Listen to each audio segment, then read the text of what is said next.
Coming up on Network Africa. Investigations into the Egypt plane crash said to be released, that's the report, as bodies of victims arrive Russia amid tears and condolences. UN Security Council conducted an attack on Sahafi Hotel in the capital of Somalia, Mogadishu, as AMISOM forces ramp up intelligence against the militants. And thousands of anti-government protesters march in Niger's capital to denounce what they call irregularities in voter lists ahead of presidential elections in 2016.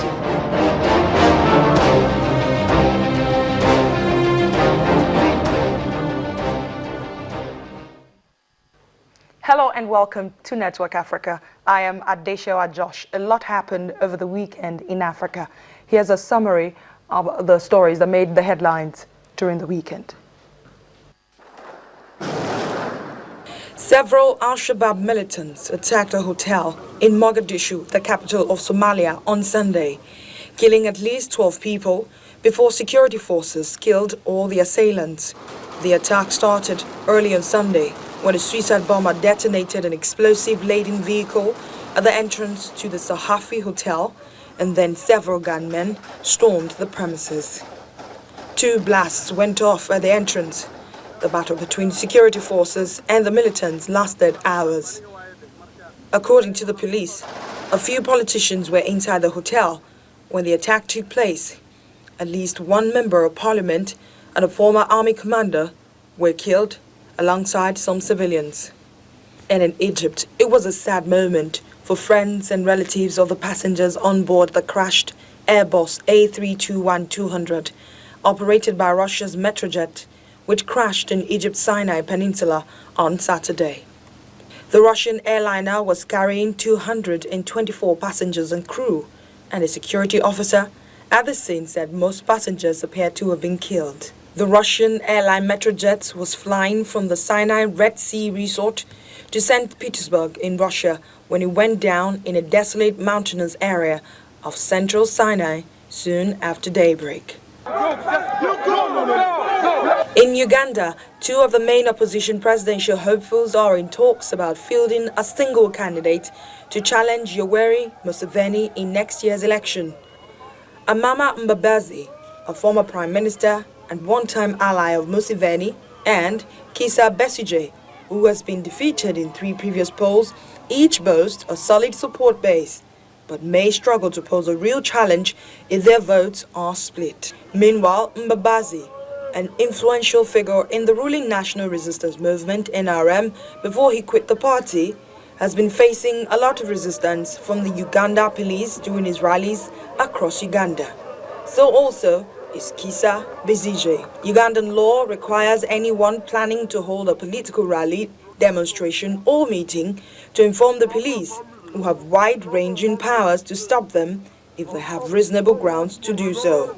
This is just an attempt to make what I'm doing difficult, but as I said in Soroti yesterday, simply postponing the inevitable. Rights activists and government critics say intimidation and harassment of opposition supporters and leaders is growing as presidential polls due in February or March 2016 draws near. It was a Saturday like none other in Egypt. Tragedy struck after Metrojet Airbus A321 was ripped apart in the air en route to St Petersburg in Russia from the Red Sea port of Sinai. None of the 224 people on board survived the crash. The real cause of this fatal crash is now the question on the lips of many, including Russian investigators who are currently searching for clues about how the plane was downed. Well, reports say that the investigators, not officially now, are saying that the plane was not struck down by an outside influence, but that the pilot did not make a distress call before it disappeared from radar. Meanwhile, the airplanes and the airline authorities believe strongly the crash could only have occurred due to an external influence, insisting the crash could have only been caused by technical faults or human error. Russian President Vladimir Putin has described the crash as an enormous tragedy and expressed his condolences to the families of the victims. Now, the airline authorities believe strongly the crash could not have been caused by human error or technical faults. Let me quickly take you through a graphical representation of that crash right now, coming on your screen. The flight took off from Sharm el-Sheikh in Sinai during the early hours of the day at about 5:30 a.m. with 224 passengers on board going through that route right there across the Sinai Peninsula. And suddenly at about 8:30 a.m., at 4:13 a.m. that is, it was declared missing. It went missing.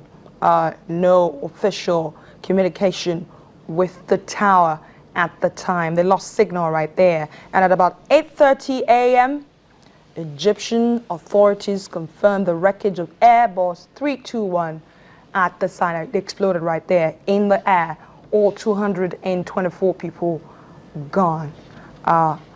From the reports that we have gathered. Now, VOA's Ethan Budok joins me now from Cairo, Egypt, with the latest on this incident. Thank you for making our time to speak to us on Network Africa. Thank you.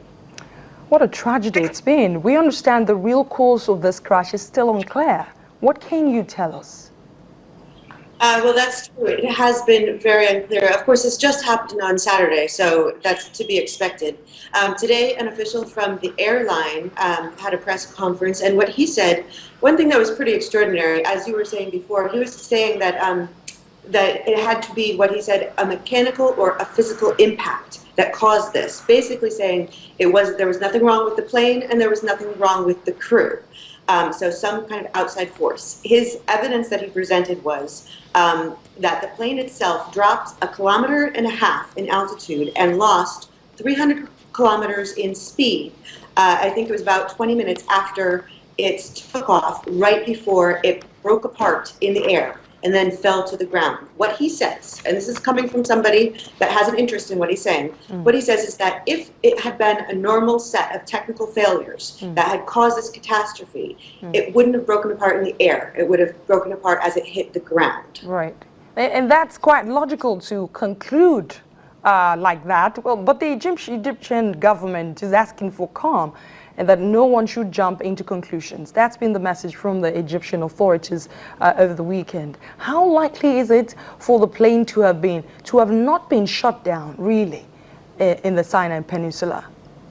Well, weapons experts have said that the group, the Islamic State affiliate in Sinai, doesn't have the weapons capability to have shot down a plane like that at 31,000 feet. Or at least they're not known to have that capability. What would be needed exactly to be able to do such an extraordinary feat, we're still trying to figure out, because the idea that this is a terrorist attack is extraordinary to Egypt. Like the idea that militants here could blow commercial flights out of the air at that height would be pretty much a game changer. So right now they're operating with extreme caution, saying that the government here says it's highly unlikely. In fact, it probably didn't happen as a terrorist attack. You do know that the IS is currently claiming responsibility for this attack. At least they're saying that online on some social media platforms.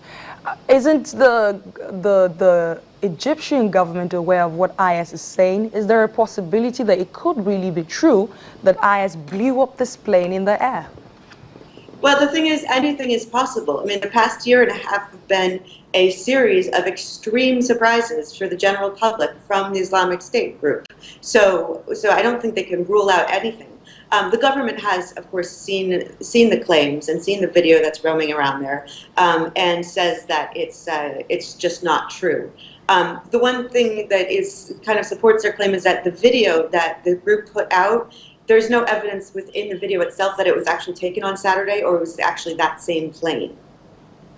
Right. Well, investigations obviously ongoing. Hopefully soon we will know what really caused this crash. Let's talk about the families who are obviously groaning and are reeling in pain over their loved ones. do they have enough information about what has happened to their loved ones? Unlike, I mean, like we've seen in some of the plane crash in the past, that families get to, they don't get to have enough information as to how far the investigation is going. What can you tell us right now about the families of the victims? Well, I think, I mean, that's going forward, it's one of the fears is that because this is such a contentious issue of what caused this, as it usually is with plane crashes, but especially now, when it's a question of terrorism in a tourist area versus a mechanical failure of some sort, or it's, that the result, the fear is that the result will be is that the truth or the information will come out slowly or incorrectly. Right now, since it's early in the investigation, so far families are getting information. They are working to identify the bodies. I'm sure that's not much comfort for them, but the information is trickling out slowly. Going forward, I think it's more of a danger as some of the facts of the case become more clear. Now let's talk about the relations between Egypt and Russia at this point in time. Is there any kind of cooperation in terms of investigations? Because so far so good. Egypt is saying, look, we're not necessarily saying that this plane was shut down by anyone in the territory, and the Russian airline is saying that, you know, this could not have happened by human error. It is not necessarily the Russian government saying that this is the stand. The airline's stand is the stand of the Russian government. But so far so good. Can you say there is some sort of synergy between the Egyptian government and, of course, the Russian government in moving this investigation forward? Well, the Russian government has sent investigators, and they are on the ground working with Egyptian investigators right now as we speak. Egypt and Russia do have a generally good relationship. One thing that's particularly of importance to Egyptian people is tourism. It's one of the mainstay industries of their economy, and Russian tourists are one of the main groups of guests that come here. So the idea that Russia and Egypt would suddenly not be friends and would be very, very terrifying to a lot of Egyptian people. So Egypt has a lot of reasons to try to work with Russia to find out exactly what happened for those families. Finally, before I let you go, how is this likely to affect airlines flying this route? We hear some airlines are already pulling out or traveling through Sinai. Will this have any sort of effect on the aviation sector, both in Egypt and in Russia? I think it could. I mean, I've heard that some of the people are saying that they're not going to fly over Sinai because for precautionary reasons. But I think that does make a lot of sense because even if it's just the slightest possibility that someone can shoot your plane down, you don't want to fly over an area. So it could be really bad for the region in that case. The other thing is that they also need to take precautions about their own budgets. The airlines do. So I think they also don't want to lose customers who might be afraid that this was possibly an attack going forward. Viewers, Heath Murdoch there for us from Cairo, Egypt. Thank you so much for bringing us the latest on the Egypt Sinai crash. Thank you. Let's take a short break on Network Africa, and when we come back, was there enough intelligence to repel the Al-Shabaab attack in Somalia, and why the change in strategy by the militants? We'll bring you details in just a moment.